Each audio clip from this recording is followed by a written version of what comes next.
I'd like to call the meeting to order.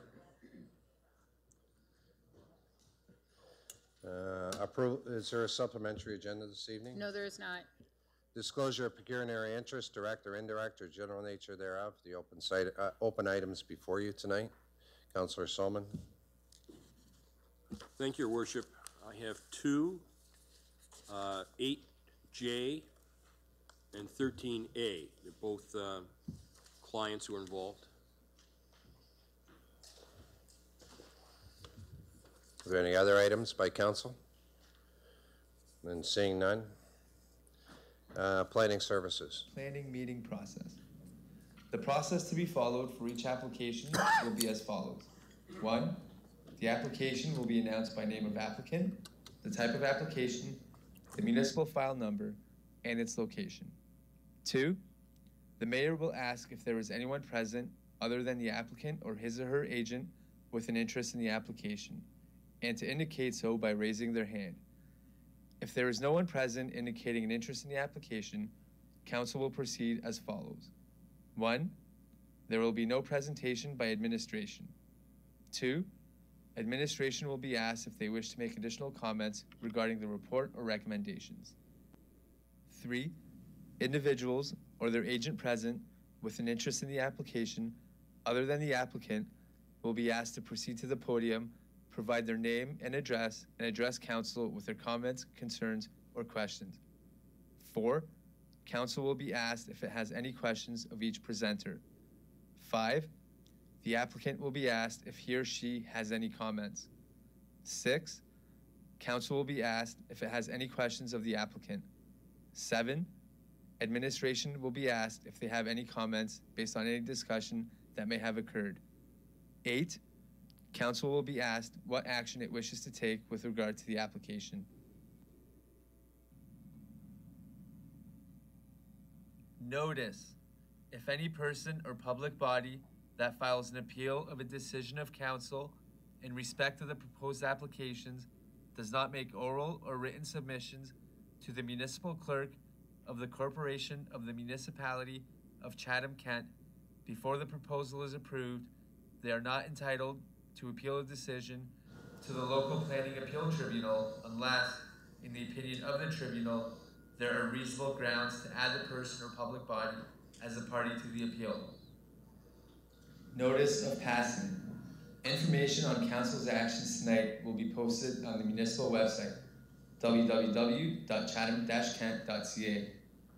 All persons receiving notice of this meeting will receive a notice of the passing of a bylaw relating to any of the planning applications presented here tonight, if approved, including appeal procedures. Any other person who wishes to receive a notice of passing or a notice of council's decision must submit a written request to the municipal clerk. Let's deal with the first application. 8A, application for consent and zoning bylaw amendment, R&B Gertzma Holding Inc., 11588 River Line, Community of Harwich, South Kent. Is the applicant, his or agent present? And if so, please raise their hand. I recognize the applicant. Is there anyone present other than the applicant who wishes to speak to this application? Please raise their hands. Then seeing none, what shall council's direction be? Councillor Herman?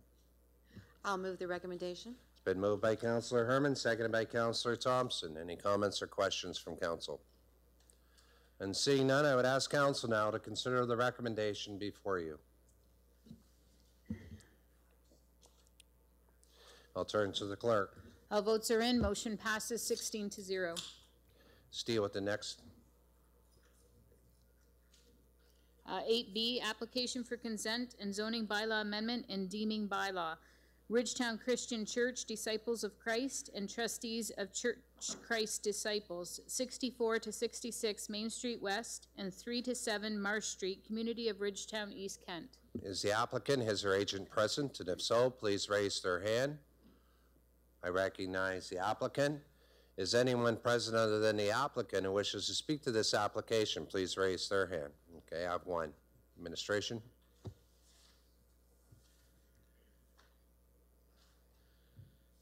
Thank you, Mayor Hope. The subject property at this location is comprised of 6 abutting lots on a plan of subdivision at the southwest corner of Main Street and Marsh Street in Ridgetown. At 66 Main Street is the existing Ridgetown Christian Church and associated parking area. To the east is a vacant lot also owned by the applicant.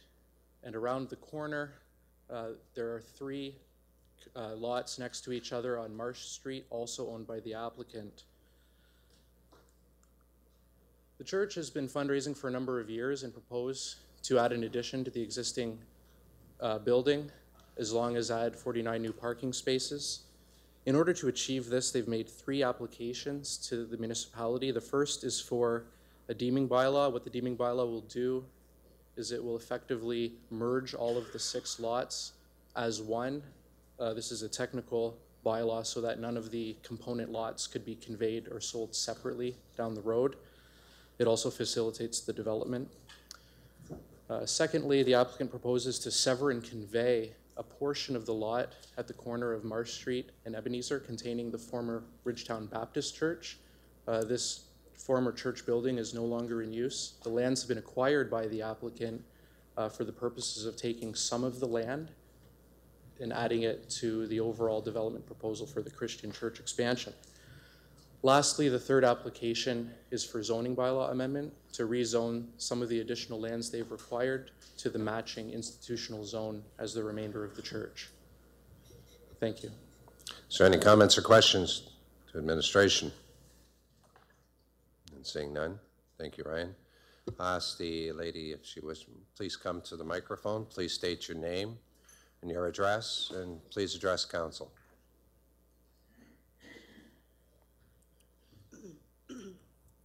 Good evening, my name is Janice Feldman, and I own the only house existing at the corner of Main and Marsh. I know that the church bought the property behind us and the one beside us.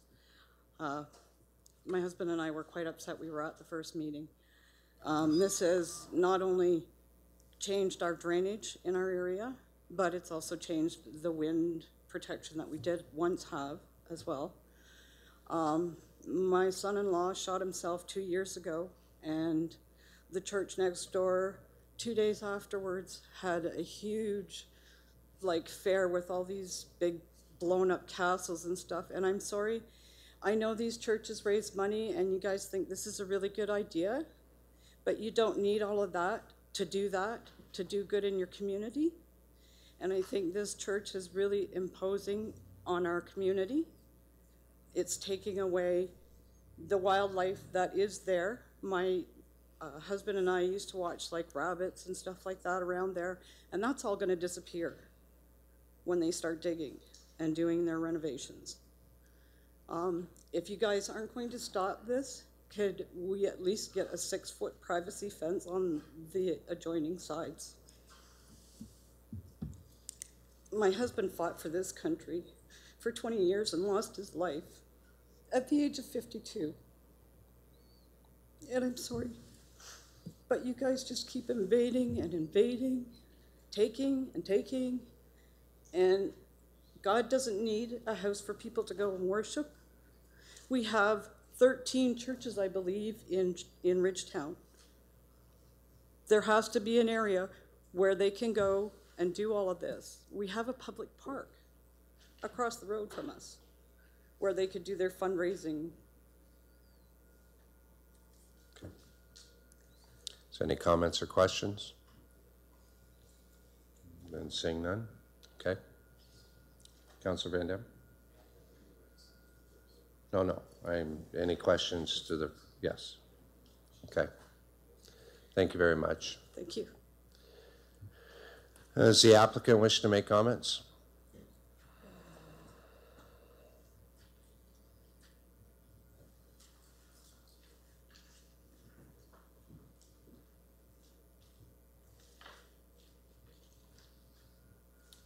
Good evening, Mayor, council members. I'm Reverend Rowley. I'm the lead minister at the Disciples of Christ Christian Church, otherwise called the Gathering Place in town. Deepest respect and acknowledgement of Mrs. Feldman, who was here, and her experiences, her losses. We certainly in no way intend to disrespect or be unsympathetic to her. When we were at the last council meeting for the first stage of our expansion, in terms of acquiring lots, we had agreed with her then that we would put up fences or plant trees, and she asked us to plant trees at that time, which we have done. And so if she desires going forward that we would put up a privacy fence, we'd be more than happy to accommodate that. That's reasonable. It really isn't changing the aesthetics of the environment. I know that's a fear. Nothing new is being built in the in what is being projected today on behalf of the church. There will be a house built on the corner where one of the churches that we purchased is, but only because that existing church is no longer inhabitable and it's crumbling, and that's why the Marsh Street Baptist Church actually asked us to purchase it, because it no longer met their needs and they couldn't do anything with it. So going forward, we just want to accommodate our neighbors, and had we understood at that time that she was grieving and they had suffered a loss, we probably would not have, it wasn't a fundraising event, it was an event for children in the community. It was a fall fair to do something for children, and we certainly wouldn't have done anything to inconvenience her. But I think that was an unfortunate event, a matter of unintended timing. So those are my comments. I'm willing to answer any questions that you might have. See any questions? No. Thank you very much. Is there any questions of Ryan in the planning? Councillor Van Dam, please. Thank you, Mayor Hope. I just want to comment and say how I think this application is a shining example of what happens when persistence and determination go hand in hand, and it does pay off, because I know that this application has been with us since 2011. And I can't help but state how pleased I am that Pastor Rowley and this group do so much in the community of Ridgetown with the youth. But the one question I wanted to ask to you, through you, Mayor Hope, is with the gains in property and the severance that we see outlined here tonight with the Baptist Church, that will allow the Baptist Church to no longer have to come under site plan review here to council this evening, correct? So someone can turn it into a home or what have you. Thank you, Mayor Hope. Yes, that's correct. If someone, third party, were to purchase the property that the former Baptist Church is at through a building permit to change the use of it to residential, that construction process could occur, as the property is currently zoned residential. Alternatively, as it had been pointed out by the applicant, that there is a plan for a new home to be constructed at that site. Excellent. And through you, Mayor Hope, to Ryan, we heard a little bit tonight about a privacy fence, but to your knowledge, this application fulfills all those requirements according to the site plan agreement. At this point in time, the applicant was not in a position to move forward with the site plan application. Okay. All of these applications before council will lead them directly to that point, so that when the time comes for construction, a site plan agreement will be entered into. And to make a comment on the fence, the addition of a 6-foot wood privacy fence is not unreasonable, and it's typical of this type of development in the past. Okay, so there could be some delays yet with the actual construction phase to begin. The applicants advised me that they'd like to get going as soon as possible. Okay, that's what I thought. Okay, very good. Thank you so much. Thank you. Councillor Oche, please. Thank you, Your Worship. Ryan, I just want to make sure then you're going to write that into the plan, the fence, 6-foot fence? Yes, that will be in the site plan approval and form part of the development agreement. Okay, yes. Thank you. Further comments? Just Ryan, one thing that was mentioned, sorry, ma'am, can't. One of the questions that was raised around drainage issues, the elevation of lands, the building and stuff like that, is that all considered in the site plan when you deal with the site plan approvals process, dealing with parking lots and other things? Is the drainage examined as to how the surface water is removed from the area? Yes, it is. It's called stormwater management, and the site plan will need to be accompanied by a stormwater management plan. That will essentially ensure that any water falling on the church property will drain to catch basins, which will be installed as part of the development and go directly to the storm sewer. So the existing situation where some buildings had been removed and the lands are vacant, water is free to flow as it will right now. That will change in the future, and it will have a positive impact on the neighboring property. Okay. Seeing any further comments? And seeing none. Motion? I'd be pleased to move the 3 recommendations we have before us. It's been moved by Councillor Van Dam, seconded by Councillor Pincinel. Any comments or questions from council further? And seeing none, I would ask council now to consider the recommendation that's now been brought before you. I will turn to the clerk. All votes are in. Motion passes 15-1. Let's deal with the next application. 8C, excuse me, application for consent and deeming bylaw, Wilmore Farms Limited, Kent Wilmore and Candace Wilmore, 10623, 10629, and 10635 Riverline, Community of Harwich, South Kent. Is the applicant, his or agent present? And if so, please raise their hand. I do not recognize the applicant. Is anyone present wishing to speak to this application? Please raise their hand. Then seeing none, what shall council's direction be? Councillor Thompson, please. I'll move the recommendations. It's been moved by Councillor Thompson, seconded by Councillor Bakudarin. Any comments or questions from council? Then seeing none, I would ask council now to consider the recommendations now brought before you. I'll turn to the clerk. Councillor Bakudarin. All votes are in. Motion passes 16-0. Let's deal with the next item. Applications for consent and zoning bylaw amendment. Robert Andrewchow, 20730 Harwich Road, Community of Harwich, South Kent. Is the applicant, his or agent present? And if so, please raise their hand. And do not recognize the applicant. Is anyone present wishing to speak to this application? Please raise their hand. Then seeing none, what shall council's direction be? Councillor Bakudarin, please. I'll move the application, Your Worship. It's been moved by Councillor Bakudarin, seconded by Councillor Herman. Any comments or questions from council? Councillor Van Dam, please. Thank you, Mayor Hope. Through you to Ryan, just wondering if you could explain the catchphrase "holding agricultural" in this application. It's not something we see a lot, and it sort of caught my eye, and just wondered what the original restrictions were on this property with that statement in it. Thank you, Mayor Hope. There are a number of properties in the South Kent area that have a holding provision located on them. These are mainly agricultural properties, and they still exist in the Chatham-Kent zoning bylaw. It's a bit of a legacy zoning from an era pre-2009 when the municipality had local land use planning controls over wind turbine construction in the community. Going back to that time when council would consider wind turbine developments, lands were initially zoned to permit a wind turbine or wind tower, as they weren't permitted as of right in an agricultural zone.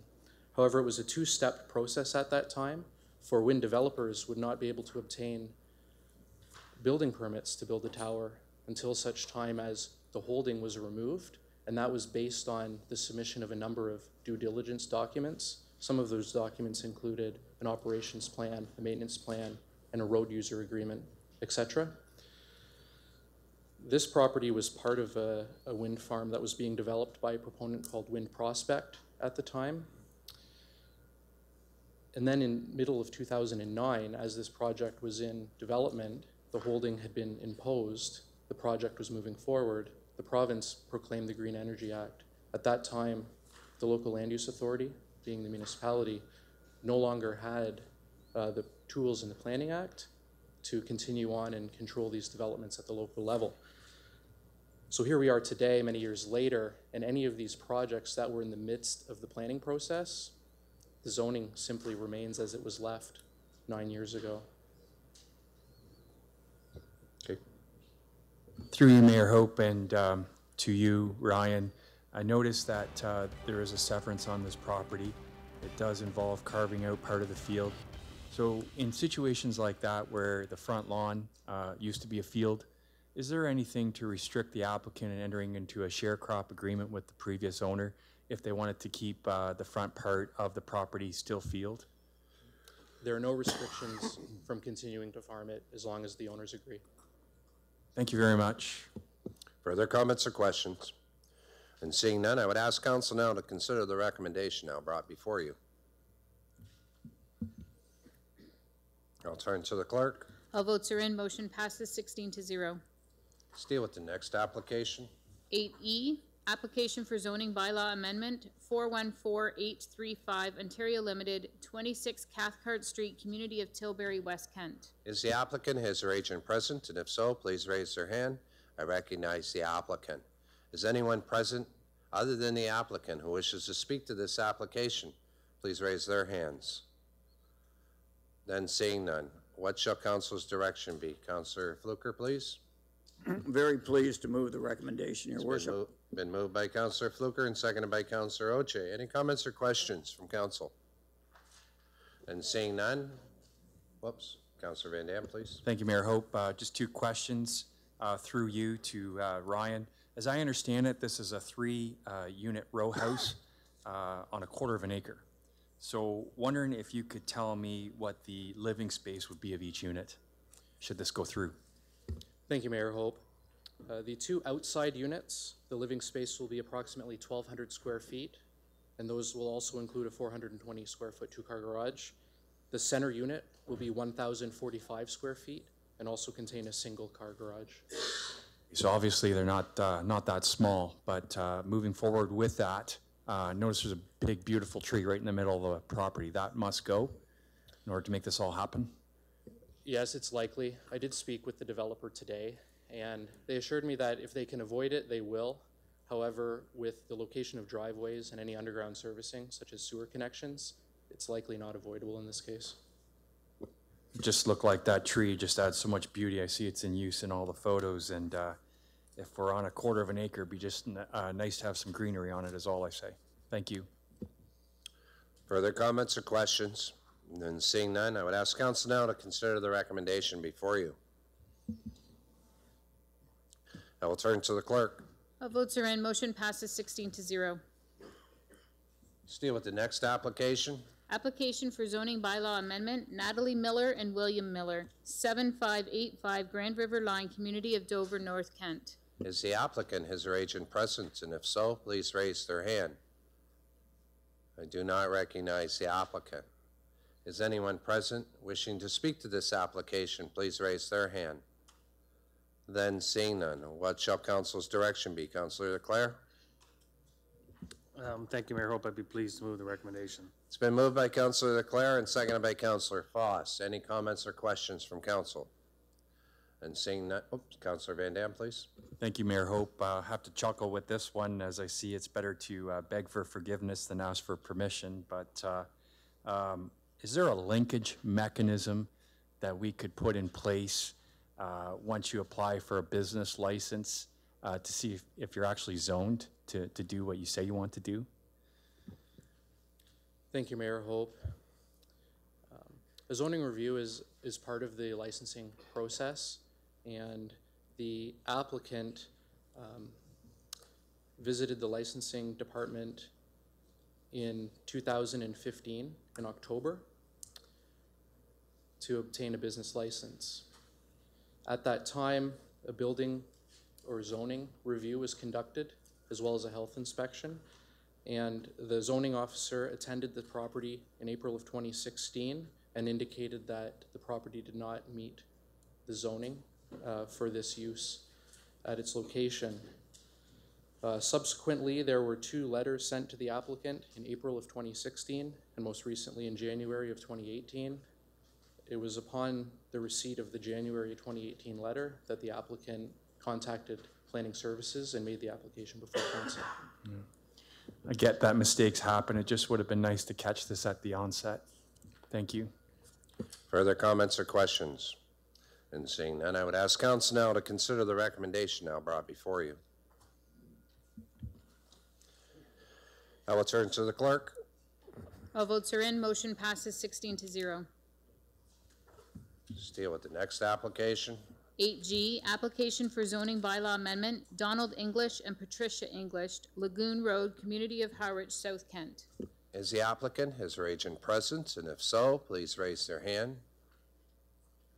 I recognize the applicant. Is anyone present other than the applicant who wishes to speak to this application? Please raise their hand. Then, seeing none, what shall council's direction be? Councilor Herman. Your worship, I'd be pleased to move this recommendation. It's been moved by Councilor Herman, seconded by Councilor Thompson. Any comments or questions from council? And seeing none, I would ask council now to consider the recommendation now brought before you.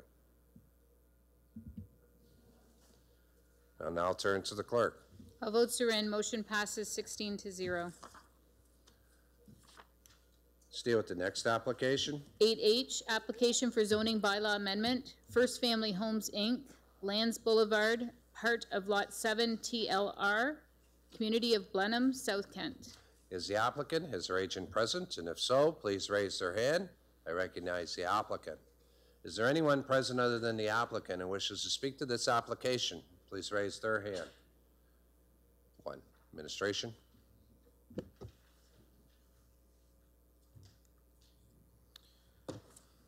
Thank you, Mayor Hope.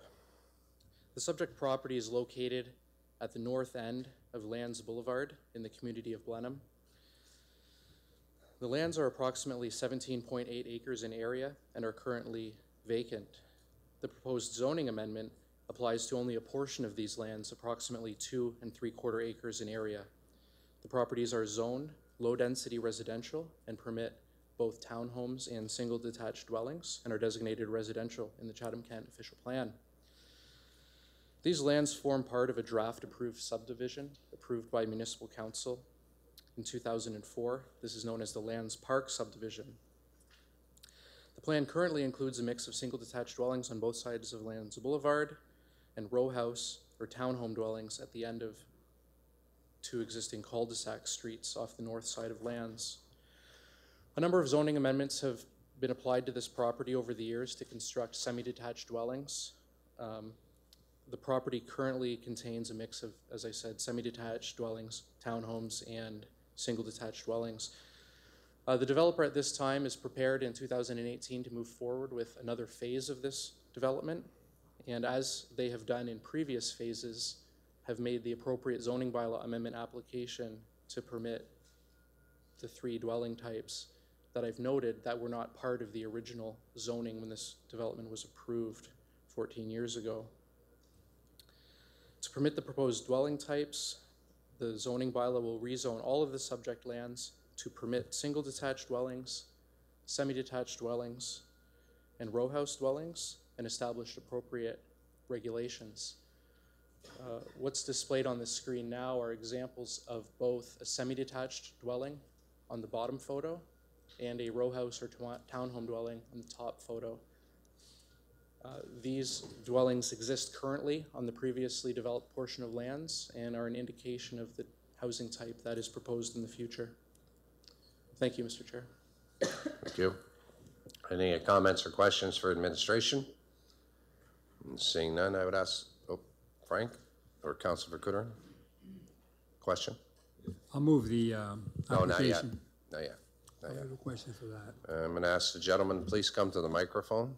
Please state your name and your address, and please address council.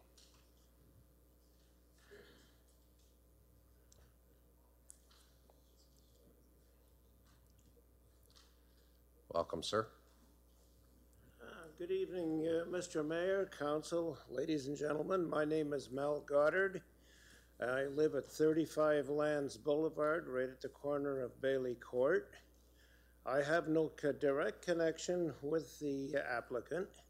I'm here to support him simply because, having lived in his house for a while, I'm very impressed by the workmanship, which exceeds in many cases the standards of the day. And I'm supporting his application simply to give other people who are looking for homes the opportunity to take a look at a pretty nice place to live. And that's all I have to say about that. Well, thank you. It's unusual for us. Usually when I ask this, we usually get opposition. Well, thank you. Just before Ryan, I just want to, did the applicant wish to make any comments? No comments? I'll turn to administration. Councilor Verkunen, your turn. I'll move the application, Your Worship. Councilor Verkunen moves the recommendations as brought forward. It's been seconded by Councilor Herman. Any comments or further comments or questions from council? And seeing none, I would ask council now to consider the recommendations now brought before you.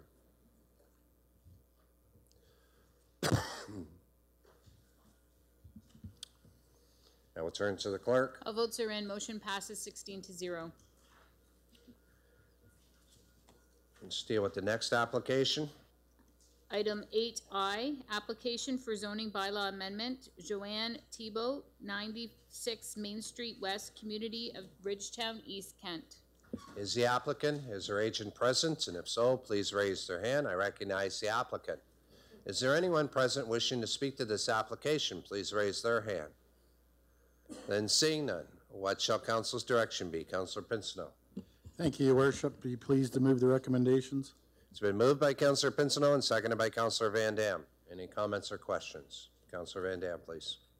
Thank you, Mayor Hope.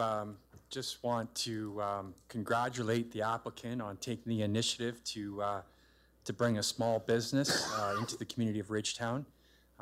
You've really went out on a limb here, and I congratulate you for considering Chatham-Kent, even though currently you work and live in Halton Hills. And I applaud you on this effort.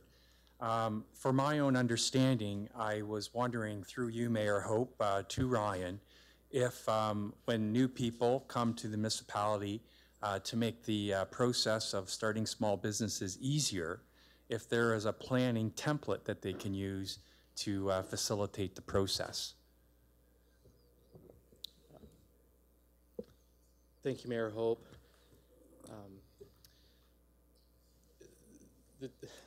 It comes down to teamwork on the part of municipal staff, to be honest, on this one. You know, the applicant here is required to obtain a license for several businesses, which may start and stop at different times. The applicant may be required to obtain a building permit to bring the structure into compliance in order to obtain that license. Of course, there's health inspections regarding the preparation of food, fire inspections regarding people residing in a bed and breakfast establishment. You know, and here we are talking about a zoning bylaw amendment, yet another layer, if you will, of sort of municipally controlled permits and procedures.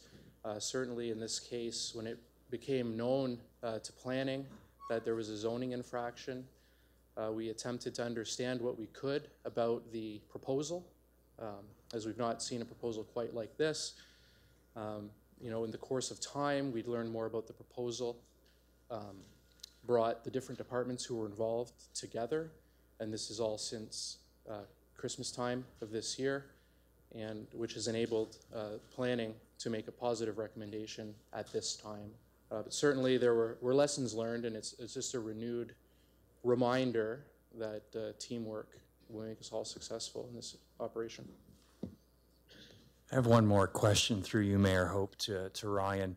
There are a lot of moving parts in this application. All good things, bed and breakfast, cafe, takeout, hairdressing salon. Once the approval process moves forward and the building permit is issued, is it safe to say that the easiest part of this business, for example, the bed and breakfast, can start up sooner than all the other things so that there's inflow of money coming into the business? Yes, that's a fair statement. Following the 20-day appeal period, should this application be approved tonight, the applicant would be obliged to revisit our licensing department and engage them once again on obtaining the business license for a bed and breakfast establishment, and likely the salon as well. At that time, because time has passed since the last fire inspection, one of our fire inspectors will need to go out and perform that inspection. The property passed in the last time that this happened, so I would see no reasons why the bed and breakfast and salon couldn't start in advance of the bakery. Jojo, I look at you and I wish you the best of luck in this endeavor, and I know it'll be a very short time before you have entertainers from the Mary Webb Center rest at your facility, and only a matter of time before Councillor Pensino and I enjoy some of your great treats and eats. Good luck. Any further comments or questions from council? And seeing none, I would ask council now to consider the recommendation now brought before you. To the clerk. All votes are in. Motion passes 16-0. 8J, Bradley Meadows Limited, Community of Chatham City. Is the applicant, is their agent present? And if so, please raise their hand. Oh, there it is. I seen a hand behind a head and I wasn't sure. I see the applicant. Is there anyone present other than the applicant who wishes to speak to this application? Please raise their hand. One. Okay, administration.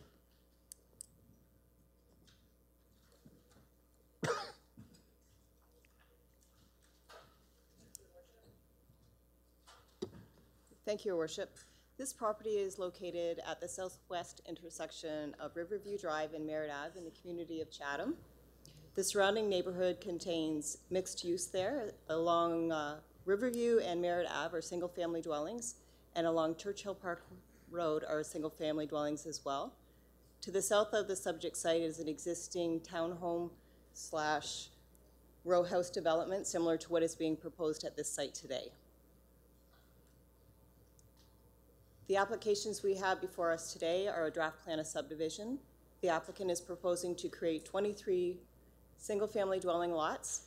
The majority of them are along Churchill Park Road, with an additional 3 on Riverview Drive, and 2 more on Merritt Avenue to be consistent with the row dwelling development in the south. They're also proposing to develop a new street called Clara Crescent, where they will have 8 blocks, which will facilitate the development of row house dwellings. Along with this application, the applicant is also proposing a zoning bylaw amendment.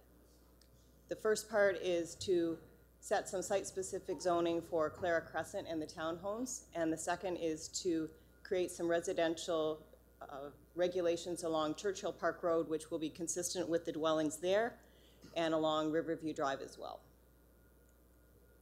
And lastly, the picture you have in front of you is the example of the proposed row dwellings that will be on Clara Crescent. That's all I have, Your Worship. Thank you. Turn the lights back up. I would ask the lady who had her hand up if she wouldn't mind please coming to the microphone. Please state your name and your address, and please address council.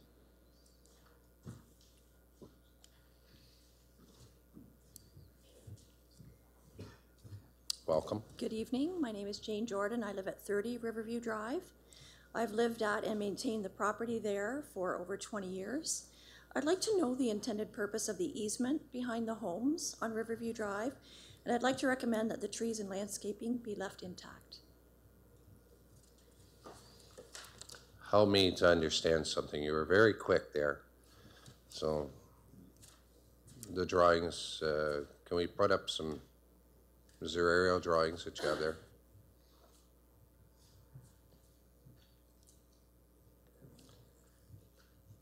Could you, whoops, could you please come back for a sec?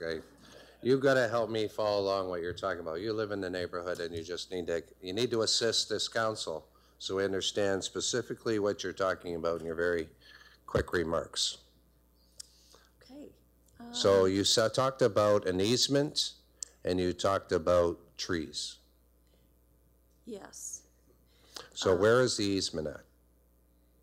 So if I point here, can you see me? Can't see me. Should be able to use the mouse and actually show us? Or you got a pen there? Well, just need to.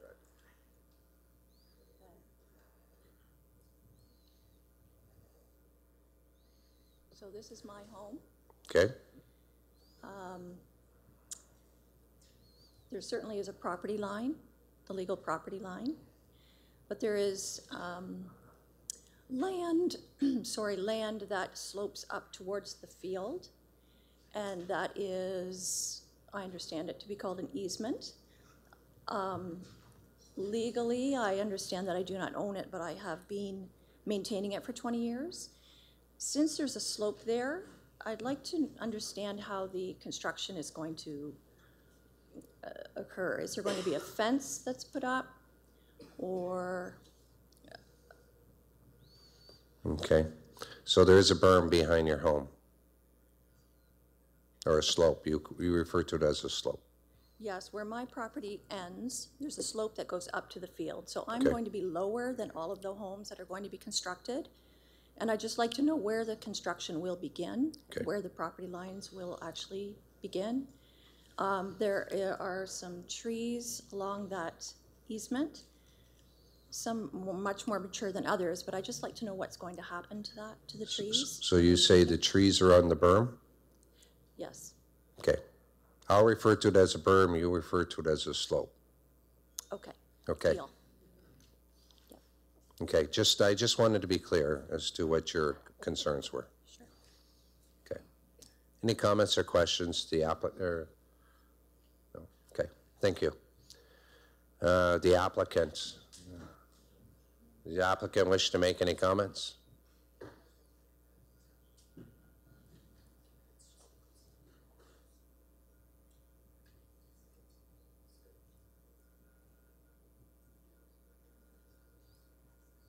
No? Well, I'm going to make some comments. Can you please explain to me how the elevation of land is going to be dealt with? The lady talked about the slope being in her backyard, which tells me that the field sits much higher than her backyard. And how is the slope elevation going to be dealt with? Removal of soils, is it going to be lowered down to be equal to grade? And Bruce, you are familiar with some of the concerns I've been faced with some of the other subdivisions. I'm going to talk about land elevation to those neighboring homes that are currently there today. How is that going to be dealt with?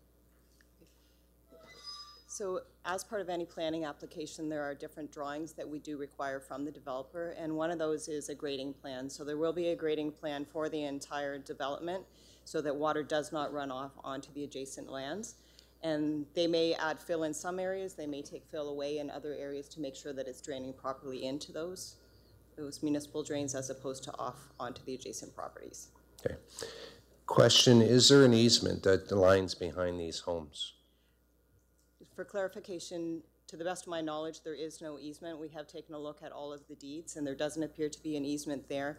The easement that we're talking to in the report runs from the end of Clara Crescent, goes between the two townhomes, and goes out to Riverview and Merritt. So Yes. that is a servicing easement. There will be a sidewalk over top of that as well to provide access from the subdivision out to Merritt and Riverview where there's existing sidewalks.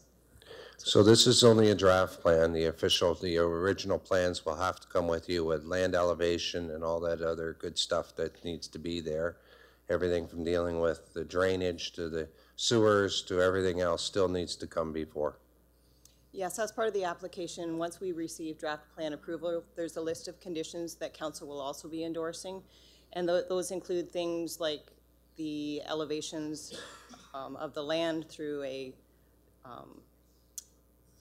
drainage plan, as well as any soil testing, et cetera, that goes along with it. So that becomes part of the agreement. The developer has to sign the agreement, and then they move forward with the development. So technically, the slope may not be there any further because you need to get the land down to be leveled with the other homeowners. That will come in the final plans, yes, and it will not allow any drainage from this site onto the neighbors' properties. Okay.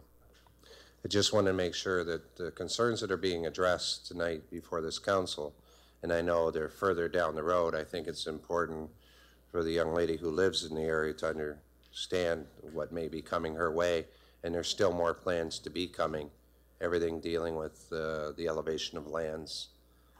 Most likely there'll be a lot of soil removed from the area. Okay, Councilor Fluker. Just very quickly, do we, as a part of our site plan agreement, also include that trees stay? Or is that not a part of site plan agreement? Developers typically will try to keep as many trees as I they would hope can so. on site. However, we do not have a tree bylaw in the municipality, so we okay, don't I thought regulate that. it. Okay. Any further comments or questions? Councillor Oche, please. Thank you, Your Worship. Marcia, could you tell, is that, I know this is in the site plan, but is that the only way out into this and out on Riverview Drive, or is that street, going to end up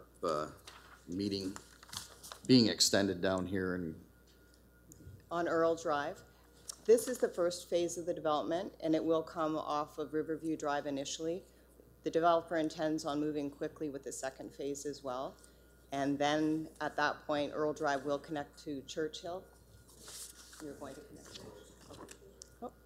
For clarification, the plan that we have before us doesn't show the connection, but they will be doing the connection. So there will be two ways in and out of the subdivision. Okay, thank you.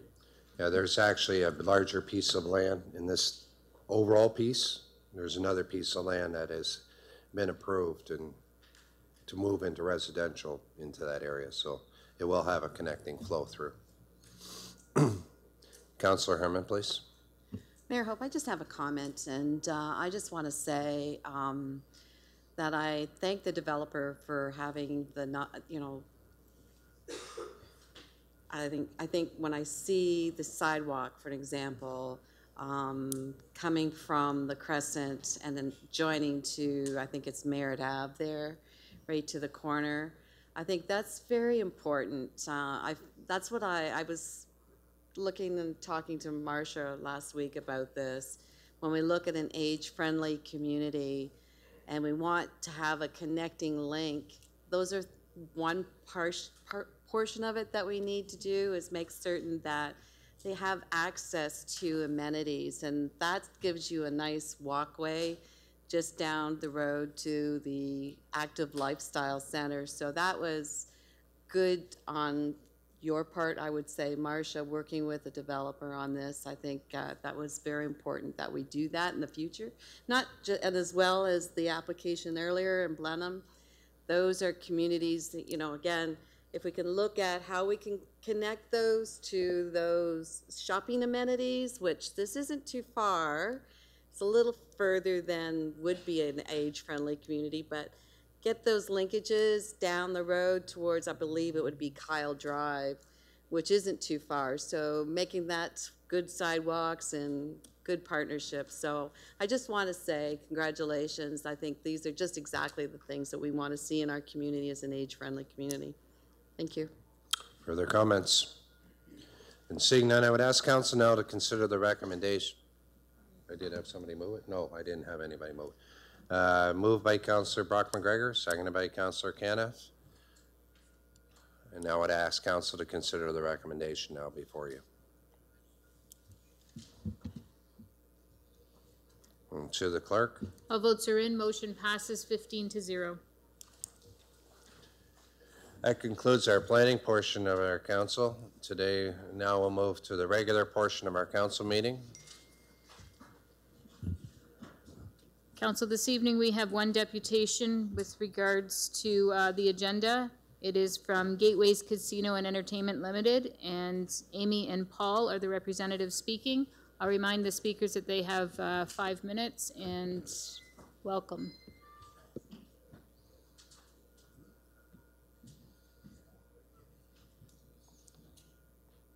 You can take your time, Amy and Paul.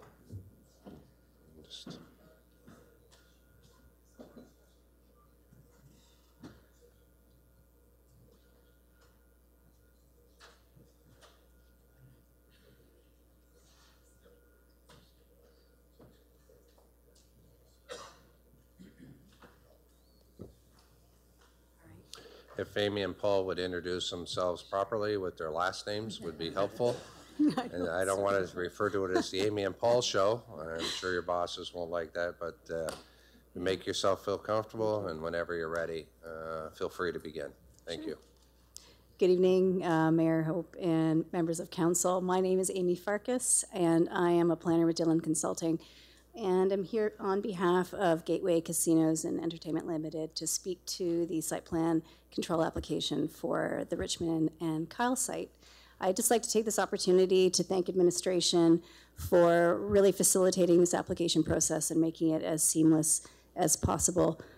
Gateway is in support of the recommendations put forth in administration's council report. And what I'd like to do now is just turn it over to Paul Saskovich from Cumulus Architects, and he's going to walk us through the development. Thank you. Welcome, Paul. Great, thank you very much. I'm Paul Saskovich with Cumulus Architects, and I'd like to thank council for having us and just reiterate some of Amy's comments around just kind of the kind of cooperation we've had in Chatham has been kind of exceptional, and we're hoping to return the favor, I guess, with a spectacular development. So we're happy to have the opportunity to share with you today. So just in terms of the site, just quickly, you can see the red site, the L-shaped site is adjacent to, and I'll show you a blow-up in a second, to the Holiday Express Hotel, and adjacent to that is the John D. Bradley Convention Center. So an ideal site in terms of the use mix. Also ideal in terms of the access. You can see Keel Drive South intersects with Richmond, so great access for the casino site and also for the complementary uses on the site.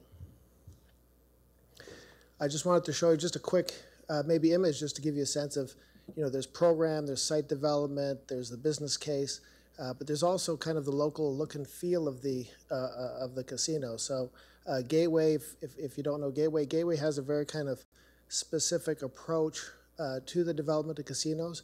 They're very much community-based, and it's not just simply kind of a gaming box plopped down, but there's really kind of much deeper thinking around community engagement. Architecturally, we take our cue from that, and we look very carefully at each one of the facilities to give it a specific regional kind of flavor based on our inspiration. So you can see, obviously, the Thames River, some of the industrial heritage in Chatham, and also some of the more, kind of picturesque views of farm homes and clapboard and just, some of that kind of flavor that we are drawing inspiration from.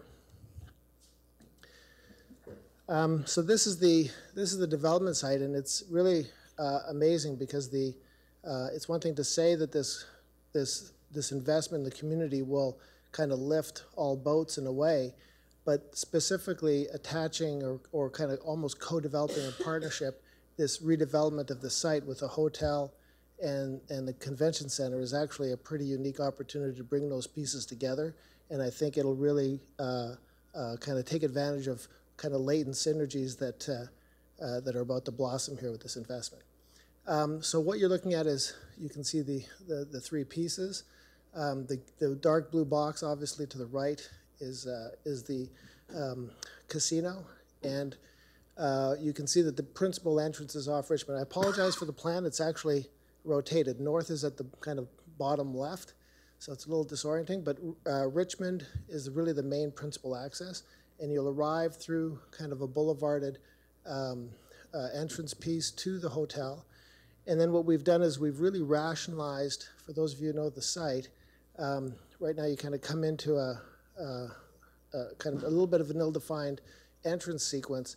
And what we've done is we've worked with the hotel and convention center to really rationalize the entire entry, to really consolidate that plan and make it, develop it as really one kind of campus. So that entrance sequence we think is going to be very successful. We've worked with the traffic people at the city and with Mike Walters at Dillon to really develop this landscape approach to suit, kind of a whole multitude of traffic issues to the benefit of the project. What's not shown, because we should have shown it, there's a lot more green on site than is shown. We do have that top piece on Richmond Street. That is a significant setback against the street. That is obviously all green space, and that green returns the corner down the boulevard. We've got some hornbeam trees that are going to be planted along the boulevard. Those are, for those of you who don't know, they're quite spectacular trees. They're about kind of about a 30-foot canopy, and they're quite spectacular. So we see that big blue box and you think it's just a casino box. This is just to give you a flavor of the activity inside that casino. So the gray zone at the bottom is really staff support spaces. So that's, I don't know what the employment numbers are, but there's a lot of jobs being created in that kind of bottom third of the plan, which is really all the support services, housekeeping, restaurant support, security, etc. There's a significant portion of that. On the left is really more of the amenity spaces. So we have Gateway's very clear on not so much internalizing the casino operation, but externalizing some of those offerings to make them to have kind of more choice, I guess would be the right way to put it. And we have 3 different restaurant offerings that are accessed within the casino, but obviously visible from the outside. So it's just to give you an idea that it's not an inward-facing box, but it is very much an outward-facing entertainment center. That said, the interior is going to be spectacular. This is an image. We're working with McKay Wong, who really kind of developed these kind of spectacular interior developments. So you get a sense of the flavor of that interior space and the kind of level of excitement that will contribute obviously to the casino, but obviously to the entire convention and hotel district. And lastly, this is the exterior view. As you approach, so on the right would be the Holiday Inn, which is not in this image, but we're focused exclusively on the casino. But the Holiday Inn would be on the right, and this would be kind of the approach as you come and you turn left.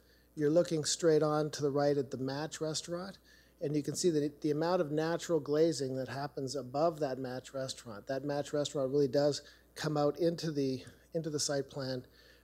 There is natural light coming into the casino.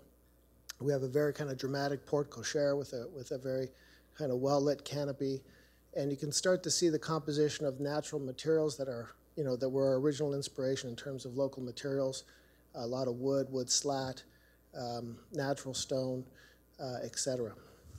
So that's really where we're at for the development. Happy to entertain any questions or comments. Thank you. Unfortunately, at this time, we take questions later. Thank you very much. Our next item on the agenda deals with the consent agenda. Councillor Solomon. Go ahead, move the consent agenda. It's been moved by Councillor Solomon, seconded by Councillor Vakudaran, and is there items of particular interest by council? And seeing none, all those in favor? Opposed, if any, and it's carried. Next item on the agenda deals with notice of motions. I'll call one more time, notice of motions. And seeing none. Let's deal with the next item on the agenda deals with tender awards. Let's deal with the first item. Item 12A, request for proposal, single source award, R18-178, Bridge Management Inspection Program. Councillor Fluker, please. Pleased to move the recommendation, Your Worship. It's been moved by Councillor Fluker, seconded by Councillor Leclerc. Any comments or questions from council? Councillor Van Dam, please. Thank you, Mayor Hope. Have a couple of questions. Just before you begin, Chris, you want to take the questions? A couple of questions through you to Mr. T-Bear. With this recommendation that we have in front of us, is there any sharing of information between the prior bridge management inspection firm and the new one we're about to hire this evening? Thank you, Mayor Hope. So this is the same contractor since 2001 that we've had for our bridge management inspection program. So there will be continuity with this contract as well. Okay, I apologize. I thought I missed that. I thought it was Blue Line. Was it Blue Line before? No, the Engineering Management Systems Incorporated has been completing the bridge and culvert inspections for us since 2001. So it's seamless? Yes. Okay, so my next question through you, Mayor Hope, is there any way that we can tie the work that this firm is doing with our citizen/expert committee review panel that we have for bridges and culverts? So with respect to the, we'll reference them as the bridge committee. So the terms of reference have not really been defined yet. for that bridge committee, for them to get involved. Also, with respect to this management inspection program, this is a very technical based contract, which is well in accordance with the Public Transportation and Highway Improvement Act. That requires certain qualifications and accountability to perform this kind of work. And the feedback that it does provide us with forms part of our 20-year plan, which allows us to make the right decisions at the right time. So that being said, there's no plans to incorporate them. Again, with the terms of reference having not yet been defined, that's where we're at with that. Through you, Mayor Hope, if I could do a follow-up. I understand everything you said, Mr. T-Bear. It just seems to me that if there's any avenue of hope we could give or opportunity to work together, I know this group was set up to try and bring, viable suggestions forward.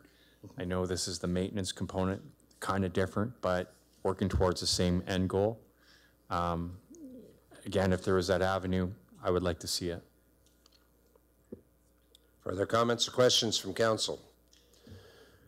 Then seeing none, I would ask council now to consider the recommendation now brought before you.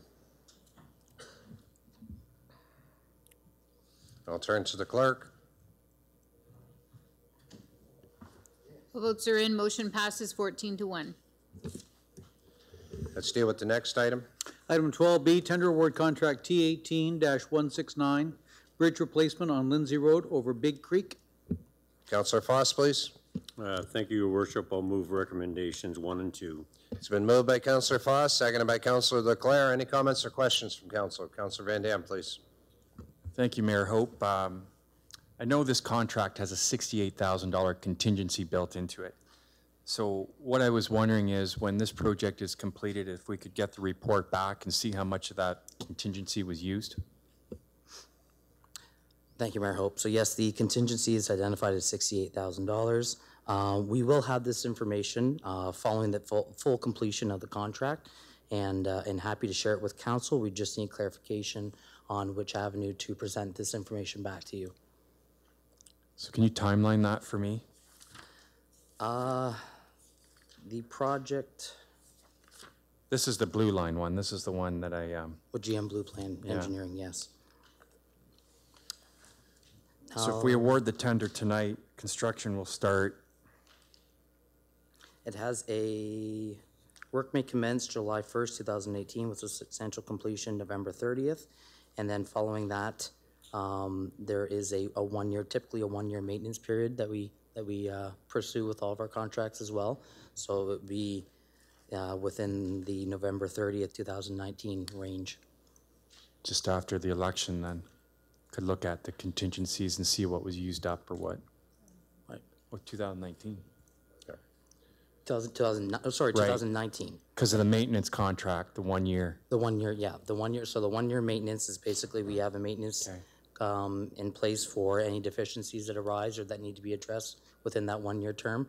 Once that has been fully achieved, then we were able to close out that project. Through you, Mayor Hope, you understand what I'm saying. It'd just be nice. I don't know if we've ever looked at contingencies. I think it's about time we start. Yep. Chris, I think one thing when we get into time frames like this, one thing might be as a progress report for information. So just in our information packages, so if somebody wishes to, might be something you want to consider as we go through some of these cycles, and they take a little longer. It's just an information report called a progress report on such a bridge, so that way if a councillor wants to see it, it's there in front of him, and if he wants to ask questions, he can. I think would be a better way, because with that 1 year maintenance gap, I mean, you can be done in construction, but your final report may not be for a year later. So sometimes we deal with a lot of capital around here, so it'd just be nice. Just a suggestion, food for thought. And you're working with the bridge committee, and maybe that might be something you might talk to them about. Okay? Further comments? And seeing none, I would ask council now to consider the recommendation now before you. I'll turn to the clerk. All votes are in. Motion passes 16-0. Let's deal with the next item. Item 12C, tender award contract T18-105, hot mix resurfacing, rural and urban. Councillor Vercouteren, please. I'll move the application, Your Worship. It's been moved by Councilor McInerney, seconded by Councilor Carmen McGregor. Any comments or questions from council? Councilor Van Dam, please. Thank you, Mayor Hope. Through you to Mr. T-Bear. Fugro software is mentioned in this, but it doesn't say specifically that it was used. First paragraph and the last paragraph on page 2 says you met with the supervisory team and the roads team, but was it in fact used to make these recommendations?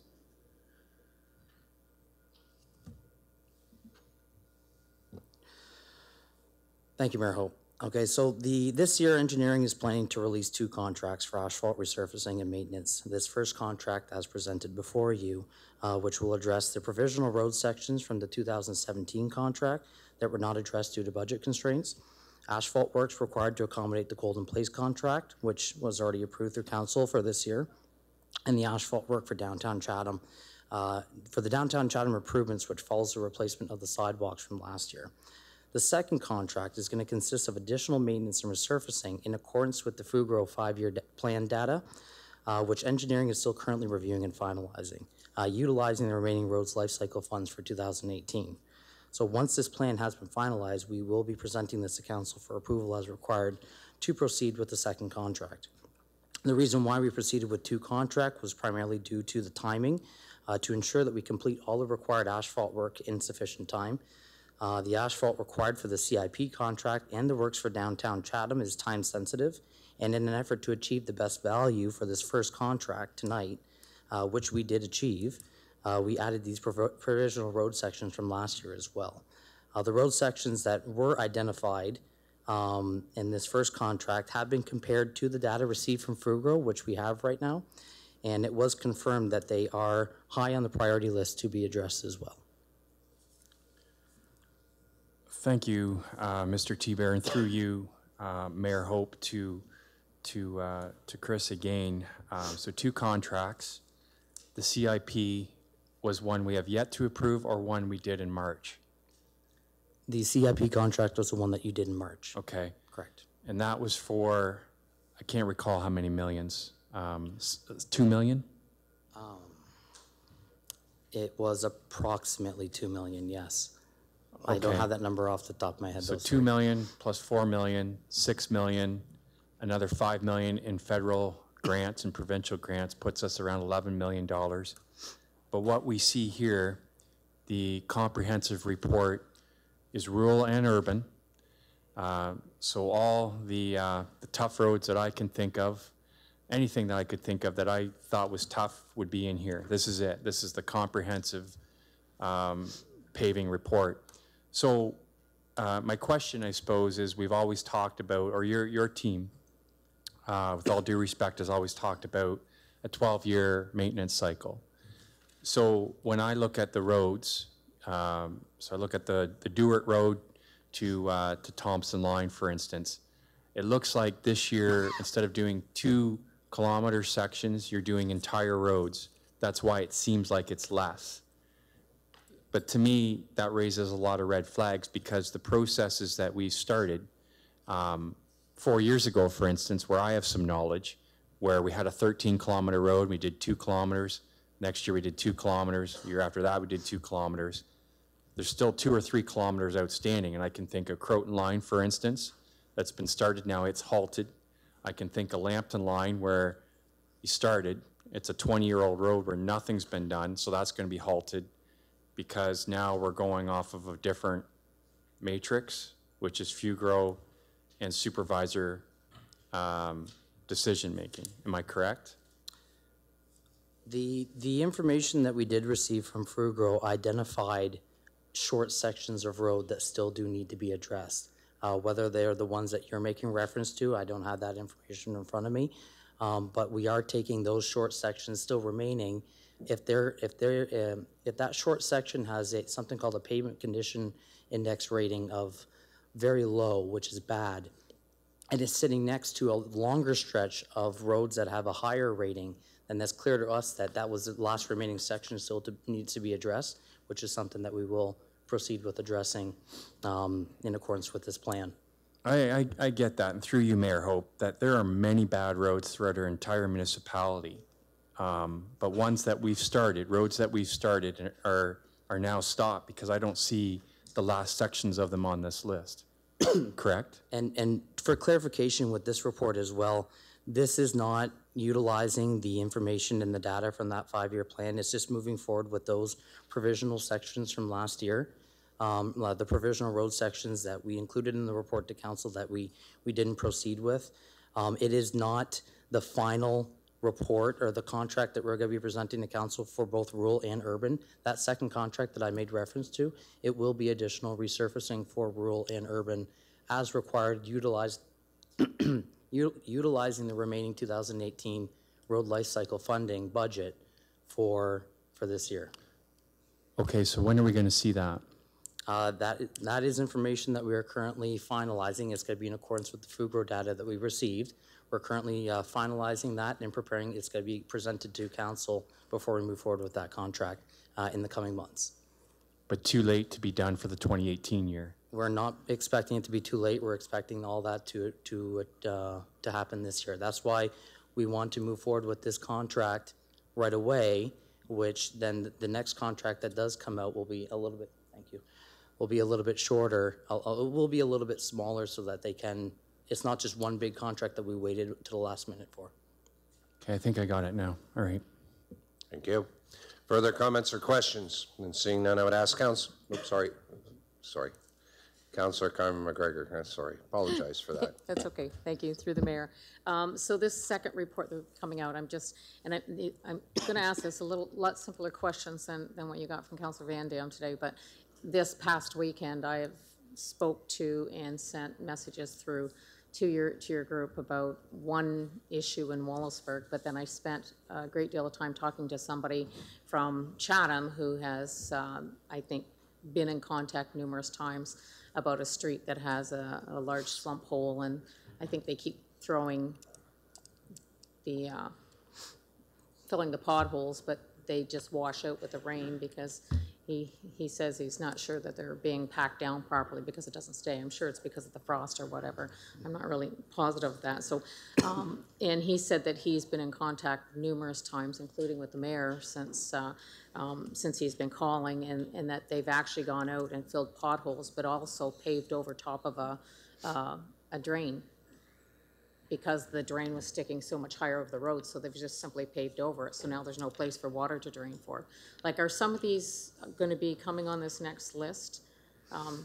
Both of these people I know have repeatedly been in contact with the municipality. So, and I do know that it's certainly the Wallaceburg one. I've been down it numerous times, so I know it's in bad shape, and I went through this last year and stuff. So I'm not sure how our matrix works, when our priorities get set, and or do we have a method of finding better ways of fixing roads with seriously bad potholes and drainage systems to at least accommodate some of our roads until we can do a hot mix and resurface on them, because what we're doing with potholes now is not working. I'm sure everyone in this room has taken numerous calls. I know this was an extremely tough winter, but you know, I've been telling people there's a report coming out tonight, and so I was hoping to see maybe just a little more. And just before you answer, sorry, Miguel, just before you answer, just one other question. I know we are resurfacing, according to this, Mason Road in Wallaceburg. Do we, like, I know a lot of that is because we have had to divert heavy traffic because of the Lord Selkirk Bridge, but I'm just wondering, we're repaving it right now, but we're doing Lord Selkirk Bridge and we're going to be shut down for a year, so we're still diverting all this heavy traffic through Mason Street and through that area. So, like, what shape's that road going to be in 1.5 years after we've resurfaced it, because we're still diverting all the heavy traffic through it? So just some of my concerns, and so I worry when I see these reports, and maybe to get a better idea, and maybe part of the Road, Bridge and Culvert Committee is a good place to discuss it. And we do have our terms of reference set, by the way, so just an FYI. Okay. Miguel, Care to Sure. comment? Just to answer the Mayor Hope, just to answer the one question about what do we do. So if it's a smaller hole, we use cold mix and we put that, and that lasts a few weeks, few months. Then if there's something bigger, we can do a patch with asphalt.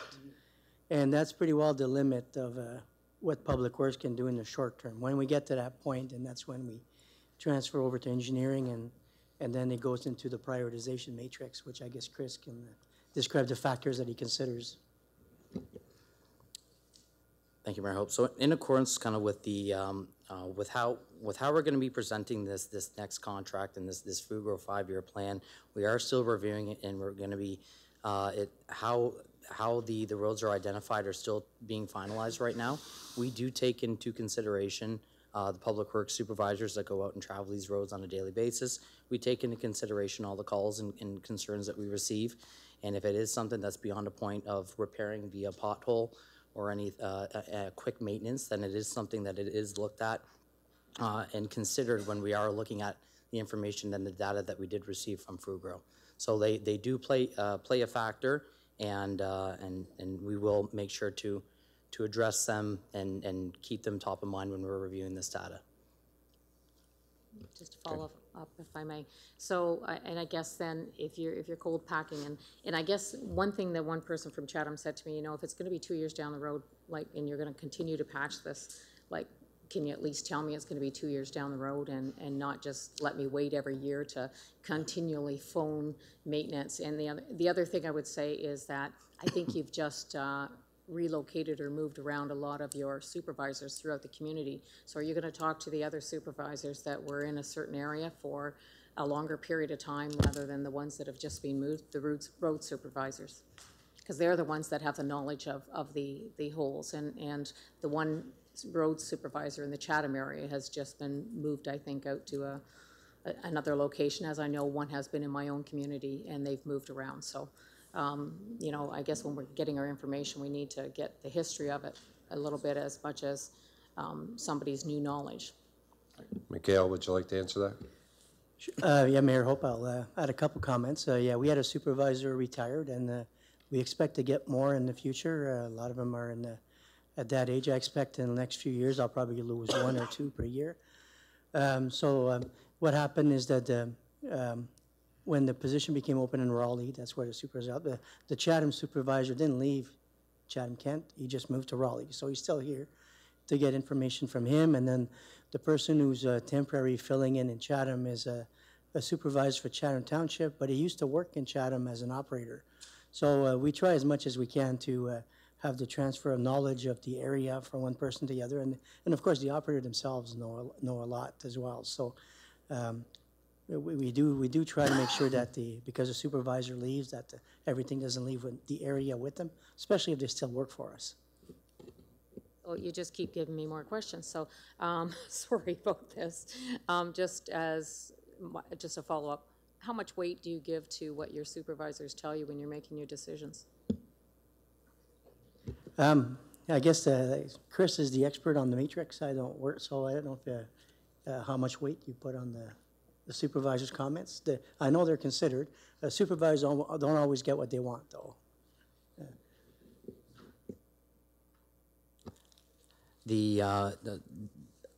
We consider a number of factors, and then going forward with the FUGRO data is going to be it's new territory for us because we were following that old plan prior to this. So it's going forward now with something called the PCI rating, which is a pavement condition rating, as well as the IRI rating, which is your International Roughness Index as well. So those kind of factors are going to play a big part of how we're going to maintain these roads. Also taking a look at the annual traffic data, the ADT values, whether the class of the road, arterial, collector, a lot of those factors come into play. And the actual percentage weighting of user input, i.e. the supervisors and the public, hasn't really been defined yet, and it's something that we are still working on. I'll just finish with suggesting maybe you should run for office in the fall. Councilor Solomon. Your Worship, some of the questions that were asked by Councilor McGregor with respect to potholes. You'll recall that at the Last council meeting, I asked under non-agenda business to have a report on our pothole strategy given the freeze-thaw cycle and the winter that we had. And I was to be here, but I was told by the clerk's office that you just didn't have enough time to prepare that for this meeting. I'm good with that. I was also told that we will have that report at the next meeting that we have, which is not next week, but the week after. May 7th. There may be some more questions that you have and all of us have, but we'll look forward to that report, and we will expect it on that meeting of May 7th. 7th. Is that right? 2 weeks. Right? Yes, you're nodding. Yeah. Correct? Yeah, no, the report is drafted, it's just going through the approval process. Exactly. Good. Thank you very much. Well, that's the time that we may want to address some more of those. Okay. Thanks, gentlemen. Thank you, Worship. Further comments or questions? Chris, just one out of curiosity. When are they starting up the asphalt mixing? I mean, let's hope that even though the Toronto Maple Leafs are still playing, it is spring, and I'm just hoping that, you know, that they're going to start asphalt up pretty soon, because I do know we have a number of projects that need to be finished from last year. Have they given you any indication as when the asphalt is going to be beginning? Yeah, thank you, Mayor Hope. We've been made aware that it's, I believe, the first week of May that they will be opening up, like the end of the first week of May. The end of the first week, so we got another, we Approximately. technically got about another 2 weeks. About another 2 weeks, yeah. Another 2 weeks before they start making asphalt? That's correct. Okay, thanks. Seeing no further comments and questions, I would ask council to consider the recommendation now before you.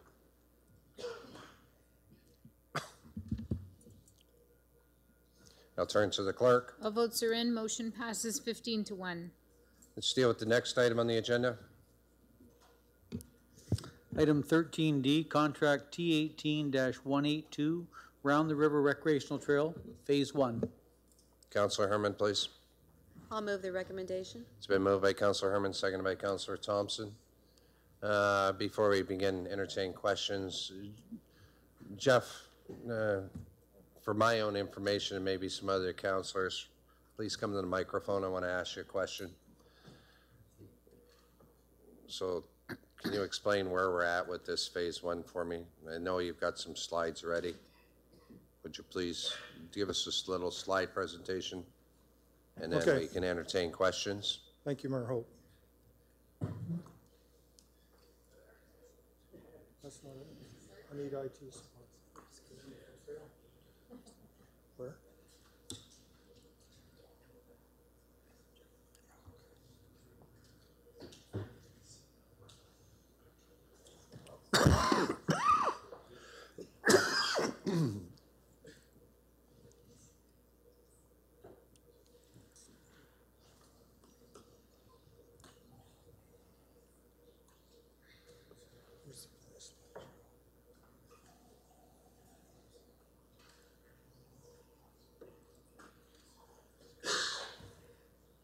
I have my own IT support here. That's why he's sitting right beside you.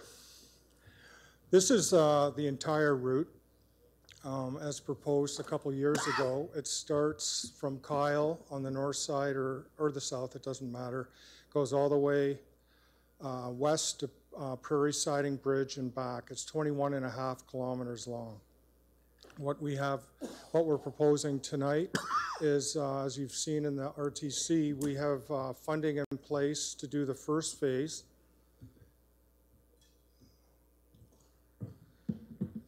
Which takes us from Kyle. It's just under 2 kilometers long, and it extends 1.4 kilometers on each side of the road from Kyle west.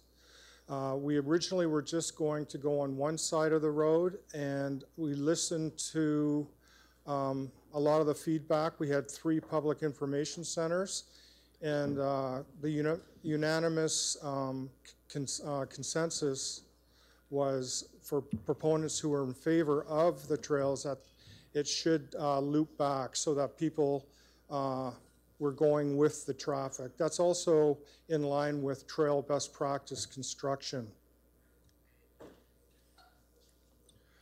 In terms of where we'd like to go in the near future, understanding that All future phases are at the discretion of council's approval. We're looking at the purple line you see here, which is along River Line, heading west from Kyle to Bloomfield. You'll recall at last council, Genevieve Champagne talked about she's received funding to do a multi-use pathway on Bloomfield.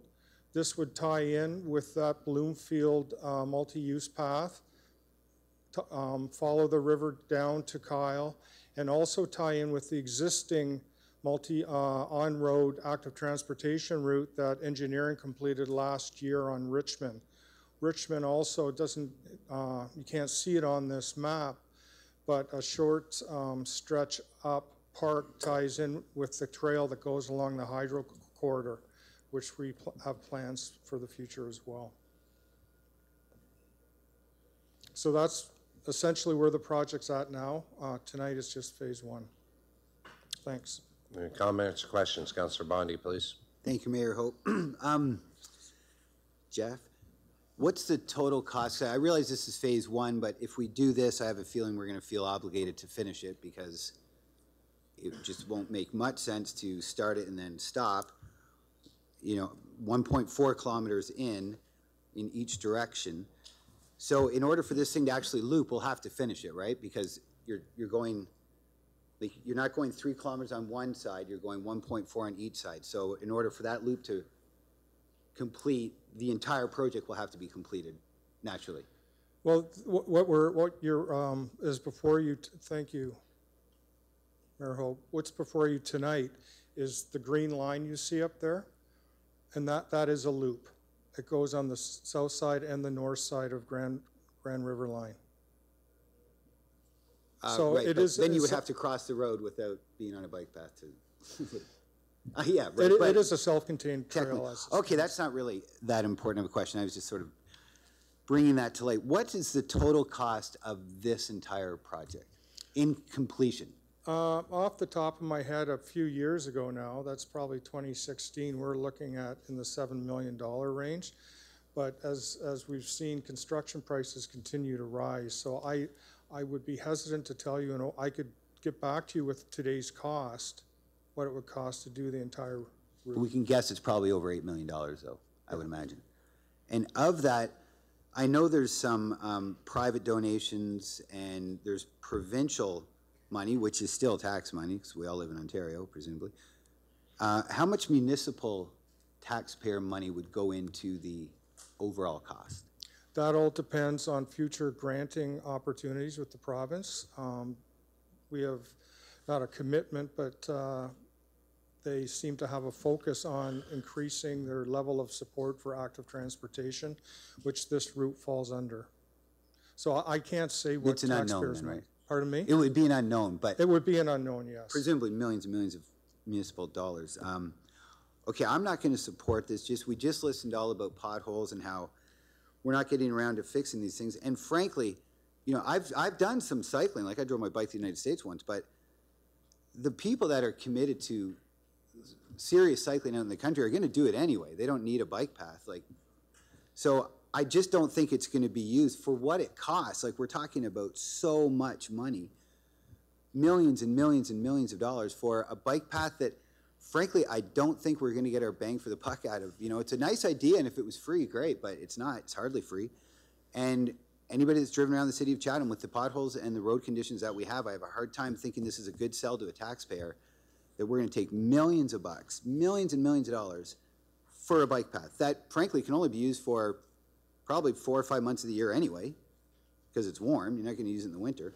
So I'm not going to support it. I think it's too costly for what we're getting out of it. And those roads exist, and serious cyclists, like, you're not going to get 14-year-olds on BMXs out there. This is going to be people, you know, primarily, I think, on road bikes that are going to be taking advantage of it. Maybe runners will use it as well, but for maybe over $9 million, I just can't go there with the, you know, we just have better ways to spend money in this municipality.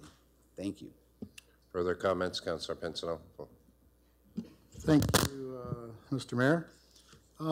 Through you, I thought that when we spoke about this at budget time that none of this had been approved. I see this has already gone to tender, but I thought this whole round the river, nothing had been approved yet.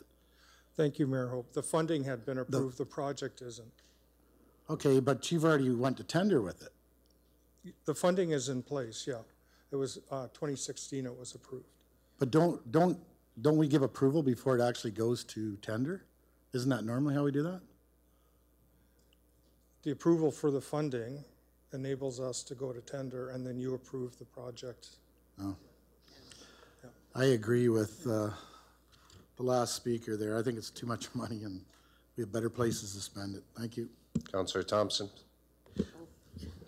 Sorry, I'll go, thanks. I've very much been in favor of this project from the get-go, and I would like to recognize Paul Gardner. He's from the Trails Committee. This is a very important project for the Trails Committee, one we've worked hard on for the past couple of years. My only, I guess, disappointment is that it doesn't go far enough yet. Only 1.4 kilometers on a return, which is a good place to start, but as was mentioned, it's going to take a few years to get there. I guess a couple of points where I disagree with the previous speakers is, well, first off, you are going to see actual cost savings. It's right there in the report. Over an 8 to 10 year period, it's going to pay for itself just by having the shoulders paved. So if we don't spend this money now, really, you're going to unfortunately spend more money over a 10-year period, which isn't something I'm in favor of at all. At the same time, I live out on a busy road called Talbot Trail, and I have a 10-year-old son who rides his bike up and down Talbot Trail, and I have to go with him each and every time because we don't have paved shoulders out there. And I would love to see paved shoulders out there, and I know what everybody would say, that Councillor Thompson got those shoulders paved just for his benefit. But the fact of the matter is this is where most of the riding takes place, not only from professional riders or recreational riders, but even kids and families. We get a lot of calls, at least in South Kent, in regards to traffic on that road and just how busy it is. And this is a safety issue as well. Getting those riders off the roads will improve traffic flow, which I know we're all in favor of. It'll make things safer for residents. And I know a number of us around the council table have always said we'd put our hands up for safety. So this checks off all the boxes, especially, well, all of them. Safety, it's financially viable, it's good for recreation. I know my dad calls cyclists athletes, and you will see athletes out 12 months of the year. Sure, in January and February, it's the hardcore. But I know, again, me and my son have already been out up and down the Talbot Trail. So I wish I lived on this road so I could vote and be thankful that my neighbors would support me. Again, as you see in the report, at least 90% in favor of having this trail here. It's going to put up property values on that section of road as well. Really looking forward to having this, at least the first section, in place by the time the international plowing match comes to town. I know the original plan was to have it out to Pancor. Unfortunately, that's not going to happen this year. So I will be supporting this, and I'll be supporting each and every time it comes back to council, and looking forward to eventually having it completed. Thank you. Councillor Herman, followed by Councillor Leclerc. Actually, Councillor Thompson has, I have the equal passion that he has with regards to this. I look at these paved shoulders, and I look at how this is what we want in our community, is to be a progressive, inclusive community, and that's what we're striving towards. I think it's great that our staff also got those opportunities with grants to do this project. And so without that provincial and also the support of Greenfield Ethanol, that was something that we look for as the partners. So yeah, great. Phase one, that's good. Let's move forward. I think when I look at partner down the road from, again, I'm on Talbot Trail as well, so I won't go into that, but I know that I drive down the road and I go driving into Leamington and I see their paved shoulders and I see how safe it is that when their residents can ride their bicycles down the road in the rural, that is what we're looking for. So I would really like in the future to look at the connecting link with Leamington through Wheatley down Talbot Trail. Those are things and opportunities in Chatham-Kent that it is new, innovative, and it's what the people want today. And it's not about always saying no, no, no. It's about going and reprioritizing our budgets. And this is what we're doing here today. We're reprioritizing the strategic plan of what our community has asked for. And in this case, 90% of the people that have been polled on this has said this is what they want. Why would I go against the people and the need and what they want? I think that's very important. That's what we want to do. In all due respect, I think that's where we have, supporting it is supporting our community and a new Chatham-Kent. Thank you very much for doing all you're doing, Jeff, on this, and to the Trails folks as well, and how all the work that because it's not just happening, it's been going on for this Round the River Trail and all the PICs that you've done on this as well. It's been a long haul. We're not there yet, but this is the first step, and let's go forward and say yay. Councilor Leclerc. Thank you, Your Worship. Thanks, Jeff, for the report. Jeff, I use that road, not with my bike, but maybe going forward, I can hang it on the back of my wagon while I'm waiting to get into the ethanol. But there's my concern. I do have coffee, and I work with a lot of farmers that do bring in product to the ethanol. We park on the side of the road. Are we going to be eliminated from doing that? And I'm concerned if we're having these paved shoulders and we're going to have 45-ton vehicles on the side of the shoulders. Is there a plan, excuse me, so that I can, I will be asked this question, but what is the plan? Like, I know there's a situation there, so what is the plan to do with the traffic that does park on the side of the roads? Thank you, Mayor Hope. We did consider that. All the designs are for vehicular loading up to the tonnage that you're talking about. And it's understood this is an agricultural community, and at times it will be congested with that equipment. Okay, just to follow up, Mayor Hope. So when the trucks are lined up along the side of the road, the bikes will have to drive around. Like, they won't be ticketed, the farmers or the businesses that have the, professional truckers, they won't get ticketed for parking there? No. Fair enough, thank you. Seeing no further comments? No. Councilor Kenneth. Thank you, Your Worship. I just want to add a couple of comments. I agree with what's been said supporting the trail. A few other points just to support that. It links the college as well. That trail goes out, it links what we want. We want to see that college develop, and that links it both ways going out there. The project's financed 40% by the province. The other remaining part is coming from the life cycle trail. Money that we as council have set aside for trails. That's where it's coming from. It's not coming from anywhere else, so we can't use that unless we decide as council to pull it all out of the trails and fill potholes. That's what we're going to use it for, trails. And we're not committed to spending millions and millions of dollars going forward. We can cut off. If there's other things that we need to spend money on moving forward, it's self-contained now. Love to see it go further, but we're not committing to millions. I just want to add those few comments. Thanks. Yeah, okay. Councilor Bondi. Thank you. Okay, just one second. Okay, the 90% support rate that has been polled, at one of these public meetings, there were 29 people there. So there's that, right? So let's just be, realistic about what we're talking about. Secondly, we're talking about a paved shoulder. No, we're not. We're talking about a bike trail. And it is millions and millions of bucks, and it's in trails. Well, I recall, and I'm sure before the end of this time next year, somebody will come up with a nice project and say, where are we going to get the money? And somebody said, well, I don't know. Why don't we pull that out of the Trails Reserve? So it doesn't have to go to trails. It can go to wherever we want. And if it's 40% funded by the province, if you live in Ontario, that's still your money. So I like the way it gets spun around, but it's an $8 million bike path, everybody, so let's just bear that in mind, okay? Thank you very much for allowing me to speak twice, Mayor Hope. Thank you. I'm going to call a question. Ask council now to consider the recommendation before you. I'll turn to the clerk. All votes are in. Motion passes 11-4. I'm going to move to the next item on the agenda, deals with community development. First item. Item 13A, applications for site plan control, Gateway Casinos and Entertainment Limited, 615 Richmond Street, Chatham.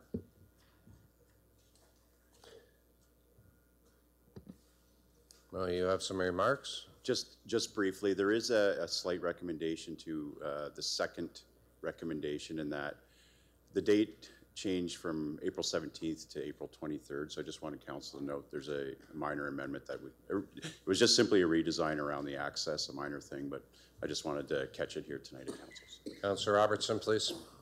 I'm pleased to move all of it. It's been moved, seconded by Councillor Bondi. Comments, questions? Councillor Van Dam. Thank you, Mayor Hope. Certainly want to applaud you on all the hard work that you've done to bring this idea of a great casino to Chatham-Kent. I know you stood up to London and you pitched on what the ideal facility would look like for Chatham-Kent, and I applaud you on that. It is great news for this community, but it is bittersweet because it is a loss for the community of Dresden. I was there with you for the announcement at the Bradley Center last month, and everybody recognized that.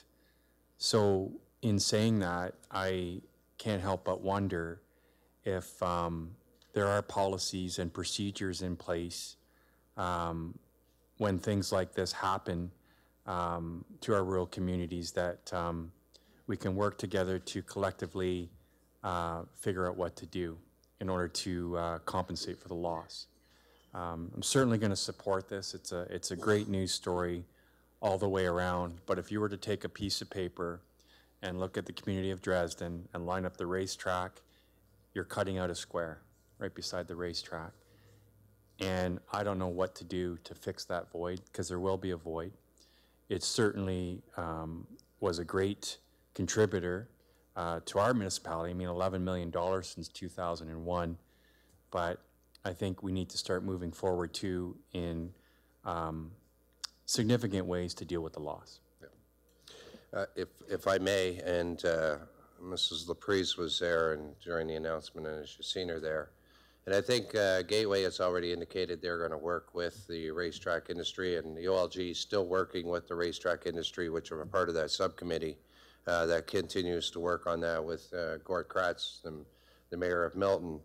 But I do believe that we can do things, and based on the horse racing industry, is actually posting some signs to gain momentum. I mean, the OLG is making investments in advertising on the horse racing industry. We need to also promote it on our road signs, and I have talked to administration about how do we put, make-up signs under community signs, the bigger ones, the race dates in which racing occurs in Dresden. We need to drive traffic there. And I mean, we do know that the horse racing industry can survive, and it did before the casino came. And we just got to find the mechanisms that we can do internally that we can support that industry and support the harness racing and go forward. And I know Councillor Foss has been working on a number of things. So I think, and Councillor Foss brought up about another track closing in the States that may be an opportunity for us. So I think there's things we can do. I think the commitment of Gateway has been there. The commitment of OLG is there on the harness racing side of things. And from us as a community, we need to just start doing the simple things like posting of signs, race dates, and other things, so that way people know that, well, horse racing, I've never seen it before. I want to go check it out. Just like they still go to Dresden to see the Demolition Derby. The Demolition Derby, between it and Comber, I think are the only two that have demolition derbies left. People still go to see them. So if we advertise it, I think we can help. But I think we need to come back with another strategy is how do we need to do more? And we still got time, but I think getting this project up and running and working with the province and working with others to make the harness racing industry a very success is going to be important to all of us. Further comments? Then seeing none, I would ask council now to consider the recommendations now brought before you.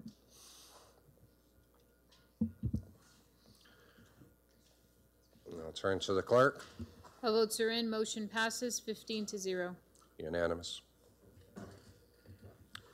Our next item on the agenda deals with finance, budget, and information technology services. Let's deal with the first item. Item 14A, Main Street Revitalization Initiatives Grant, Municipal Funding Agreement. Councillor Herman, please. Pleased to move the recommendation. Councillor Thompson, would you like to second that? No. Thank you. Councillor Thompson seconds it. Any comments or questions? And seeing none, I would ask council now to consider the recommendations now be brought before you.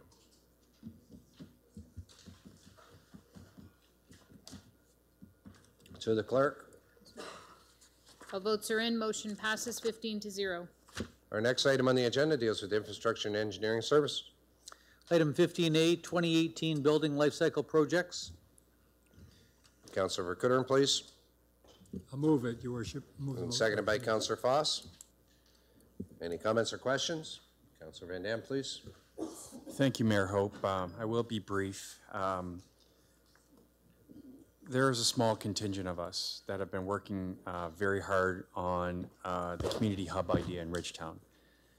If it goes, it will be a phenomenal opportunity for that community. Right now, however, many of us involved in that project don't know what the final outlay of what it's going to look like. There's a lot of talk that it could incorporate a new library, a new senior center, maybe even a new municipal center, as well as a youth center. And through you to Mr. Skodak, can't help but notice that we're planning on doing some renovations to the Ridgetown Library. And in light of all the hard work that we've been doing to date, hoping to have an end goal of a community hub sooner than later, and with great friends around the table like Ms. Emery and engineering and a council with some foresight, just don't know if it's prudent to be making some investments in a Ridgetown library right now, which could change in the very near future. Thank you, Mr. Mayor. Good question. Understand the concern. We just wanted to set aside, just wanted to set aside some funding just to take care of the absolute essentials, just to keep the place going for however long we're gonna still be in there. You know, there's things like just painting and flooring issues that will make that place more digestible. So not big dollars? No. Okay. Perhaps that's renovation was not the proper term. I get it. Thanks. That's it. Further comments or questions? Councilor Solomon, please.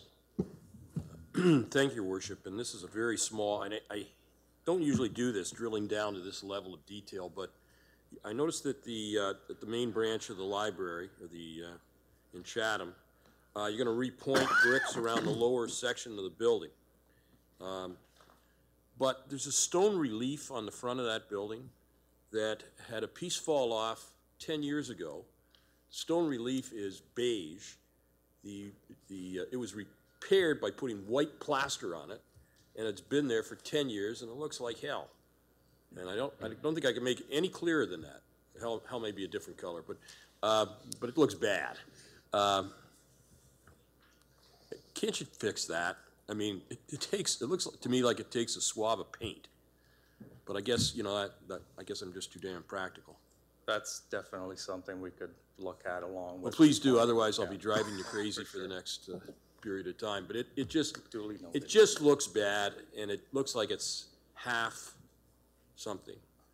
And it would be nice if it was finally done. So thank you. Further comments? And seeing none, I would ask council now to consider the recommendation now before you. To the clerk. All votes are in. Motion passes 16-0. Next item. Item 15B, 2018 Playground Life Cycle Projects. Councilor Brock McGregor, please. I'll move the recommendation. Seconder, Councilor Robertson. Comments, questions? Councilors. I hate to drill down on this, but one of the, Your Worship, one of the parks is Francis Moore Park. Is that on, what street is Francis Moore on? And I know exactly to look at it, but I can't remember which street. Thank you, Mayor Hope. I don't know, Councilor. Well, it says that the existing park has only one climber and one swing due to vandalism over the years. I'm just wondering what we're going to do to, so you're going to add some more equipment that can be vandalized again. What are we going to do to avoid the vandalism? I mean, is lighting what you do, or do you recognize that it's just part of the business and it's going to be vandalized on a regular basis? Unfortunately, I don't want to give in to the vandals, but that's a busy area in terms of the demographic, needing things to do outdoors. And if we see vandalism, what we've done in the past is try to increase police presence. Is this on like Lorne or Gray or? I think so. Yeah. Pardon me? I think so. Yes, so do I. I'm just wondering, does it make sense, if you're not going to do something about the vandalism, does it make sense to put tax dollars into something that is regularly vandalized so it's just it's Groundhog Day. I mean, it just, you do it and then you do it again, and it's all over the same thing again. I think it was, what was it? Isn't Einstein the one who said that if you repeat the same action and Hoping for a different result. that's insanity? Yes. Well, Well, help me with this. Yes, I'd like to protect our asset. If we do see them, what we've done recently is get more police presence in our parks if that occurs. How about lighting, greater lighting? Lighting is almost double-edged because sometimes they like the light for certain reasons. Shimmy up the pole or just Yeah. with rocks? Yeah. Okay.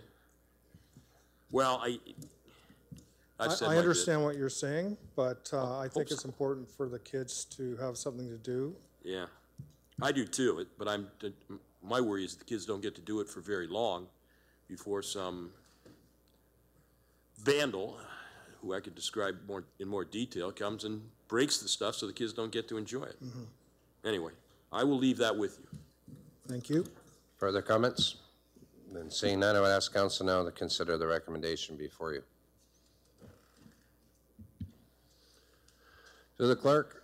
All votes are in. Motion passes 16-0. Our next item. Item 15C, 2018 Trails Life Cycle Projects. Councillor Fluker, please. Very pleased to move this. Wheatley will be very happy, Mr. Mayor, if this does get passed. Move seconded by Councillor Herman. No comments. Ask council to consider the recommendation now before you. I'll turn to the clerk. All votes are in. Motion passes 16-0. So Councillor Fluker, they'll be very happy. Our next item is closed session report. Councillor Carmen McGregor, please. Thank you, and through the mayor, I would move the closed session report of Monday, April 23rd. Not present at the meeting were Councillors Meyer and Wesley. Council reviewed information on advice that is subject to solicitor-client privilege, including communications necessary for that purpose with regard to Union Gas merger with Enbridge, Section 2392F of the Municipal Act. For that report, Councillor B. McGregor had declared a conflict of interest on that item. The second report proposed acquisition of land by the municipality or local board and advice that is subject to solicitor-client privilege, including communications necessary for that purpose with regard to Navistar lands in City of Chatham, Section 2392C and F of the Municipal Act. Seconder, Councillor Solomon. Comments, questions? And seeing none, I ask council to consider the recommendation before you.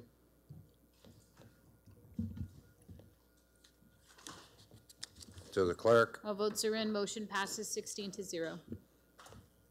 Next item on the agenda deals with reading of the bylaws and first and second reading. It's been so moved by Councillor Pinsino, seconded by Councillor Verkuterin. Any comments or questions? All those in favor? Opposed, if any, and it's carried. Shall council?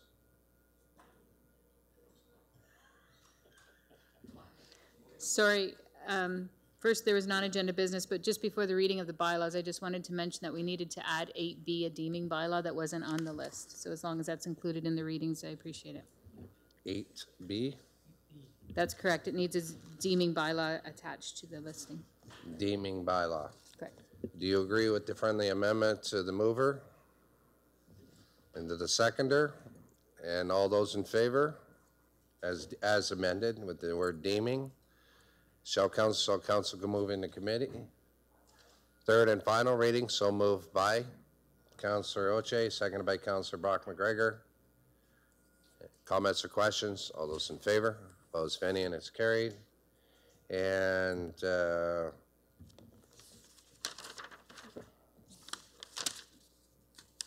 I missed non-agenda business items. Was there any non-agenda business items other than there's Leafs playing tonight? Okay, I'll be quick. Actually, it's just a follow-up to my non-agenda business item of last week, asking about the progress at the condo and if there's anything that the municipality can do. And I was informed by administration that there is some progress being made. So basically, the municipality has no recourse to do anything as long as something gets done within a year. then it's hands off, the building permit's good. So I just thought I would mention that because I was privately informed of that and I did ask it publicly. Thank you, Mayor Hope. Any further non-agenda business? Then seeing none, resolution of council. Councilor Carmen McGregor, please. Thank you, and I'll move through the mayor that Chatham-Kent Council adjourn to its next meeting to be held on Monday, May 7th, 2018, and that Chatham-Kent Council authorize itself to meet in closed session on that day to discuss any matters permitted by the Municipal Act. It's been moved by Councilor Carmen McGregor, seconded by Councilor Pincinel. All those in favor? Opposed, if any, and it's carried, and good night.